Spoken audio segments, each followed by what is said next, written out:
É hora da gente fazer a pergunta para ele, que sabe tudo o que acontece em Brasília, o diretor de jornalismo da CNN Brasil, Daniel Rittner. Hoje ao vivo conosco, bem-vindo, Daniel. Daniel, você está acompanhando esse caso de perto, essa é uma bandeira da eleição de Lula no ano que vem, né? A redução, o fim da jornada 6 por 1 e... há uma preocupação muito grande dos setores. Então, o que você viu em Brasília, que ninguém mais viu, na costura dessa aprovação e na reação dos setores? Boa noite. Thaís, que honra e que prazer estar aqui com você de novo. Thaís, deixa eu te contar, em primeiro lugar, como foi essa aprovação na Comissão de Constituição e Justiça, CCJ, do Senado. Foi no finzinho de uma sessão de 3 horas de duração. Tinha 2 senadores só em plenário, o relator e o presidente da sessão, e a discussão sobre essa medida tão importante durou, sabe quanto tempo?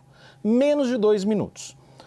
A autoria da PEC é do senador Paulo Paim, do PT do Rio Grande do Sul, e ela é relatada pelo líder do PT no Senado, Rogério Carvalho. Foi apresentada e votada em menos de 2 minutos. Pegou o setor produtivo absolutamente de surpresa. Eu fui conversar um pouquinho depois com Ricardo Alban, presidente da Confederação Nacional da Indústria, que é a principal confederação patronal do país.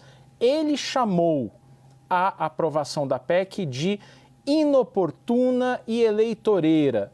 Pretende se mobilizar politicamente, até conversar com Davi Alcolumbre, presidente do Senado, para que a matéria não seja votada rapidamente em plenário. E o que ele diz é o seguinte, que ele não é contra a escala 6 por 1, mas avalia que o país tem problemas muito urgentes que refletem na competitividade do setor produtivo, seja na indústria, seja no comércio ou no serviço. Desajuste fiscal, carga tributária elevada, desarranjo das contas públicas e um problema que se reflete hoje na indústria, no comércio e nos serviços, que é de pleno emprego e de déficit de mão de obra. Então, ele diz o seguinte, o que questionamos é a pertinência econômica e social de colocar esse assunto agora na pauta. E a razão, segundo ele, é eleitoreira. Isso é o que avalia a CNI.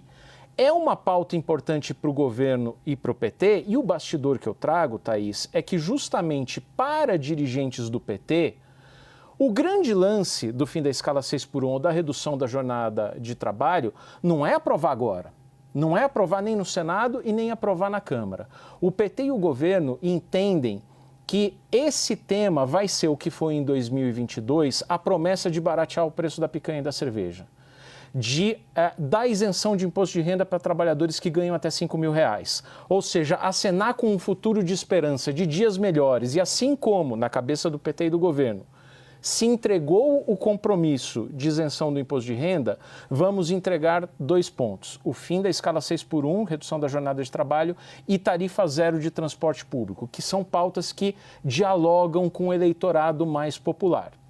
E o que me chamou a atenção nessa conversa com o presidente da CNI, Thaís, foi ele ter colocado outro aspecto ali, que ele diz, olha, tem coisas que parecem muito boas, mas que têm um efeito nefasto e devastador para o setor produtivo e, às vezes, para os próprios trabalhadores. Ele citou o crédito consignado para os trabalhadores do setor privado, que foi anunciado com pompa e estardalhaço pelo governo.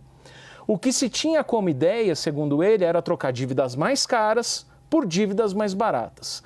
A realidade das empresas, segundo o Ricardo Alban, tem sido pedidos massivos de demissão para as pessoas conseguirem sacar o FGTS e pagarem o consignado, porque na prática elas estão se endividando e gastando imediatamente, às vezes até em bet. Esse é o depoimento do presidente da principal confederação patronal do país, Thaís. É muito preocupante, Daniel, ignorar esses fatores. O setor, os bancos, né, o setor financeiro já estava alertando dizendo, olha, esse empréstimo consignado não está saindo para pagar a dívida cara, está saindo como nova dívida. Isso vai embolar o meio de campo na vida dos trabalhadores. E o que você está dizendo, pelo menos na indústria, a CNI já está vendo isso acontecer. E o professor José Pastore, Daniel, que você conhece bastante, um dos maiores especialistas em mercado de trabalho, diz o seguinte, que se essa proposta de emenda à Constituição que está lá passar, o trabalhador no Brasil vai trabalhar 160 dias e folgar pouco mais de 200.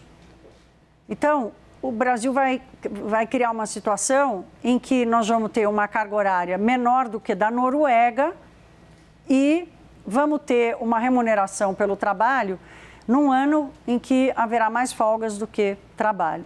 Num país que tem uma produtividade do trabalhador, infelizmente, muito baixa por várias questões, uma delas da educação. Então, e esse ponto foi muito ressaltado por ele. A gente está com produtividade estagnada há 30, 40 anos. Isso se reflete no custo e na baixa competitividade do Brasil. Aqui, Thaís, importante dizer, ninguém é contra dias melhores e uma vida melhor para o trabalhador. O que a gente está colocando aqui mostra a resistência do setor produtivo, mas embasada em argumentos que se refletem em competitividade do país. Daniel, não vale milagre, né, meu caro? Não vale milagre, não tem bala de prata.